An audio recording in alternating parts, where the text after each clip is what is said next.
ஜனநாயகனின் தீவிர ரசிகரான சமூக ஆர்வலர் அன்னை வி.ஜி. சரவணன் அவர்கள் கடந்த 5 ஆண்டுகளுக்கும் மேலாக ஸ்ரீவைகுண்ட தொகுதி மற்றும் அதன் சுற்று வட்டார பகுதிகளில் உள்ள ஆதரவற்ற ஏழை எளியவர்களுக்கு இல்லம் தேடி மதிய உணவு மற்றும் இரவு உணவு திட்டத்தை ஏற்படுத்தி உணவு வழங்கி வருகிறார்.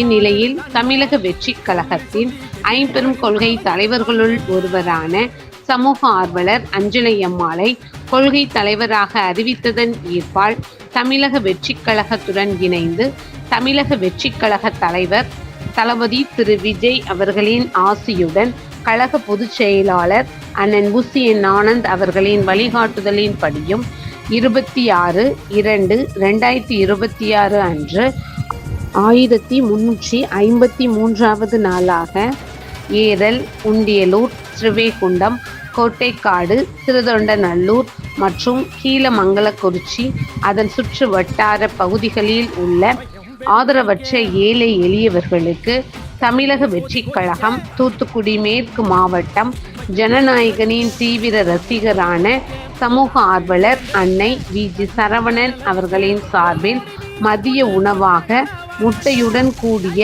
குருமா குழம்பு சாப்பாடு வழங்கப்பட்டது.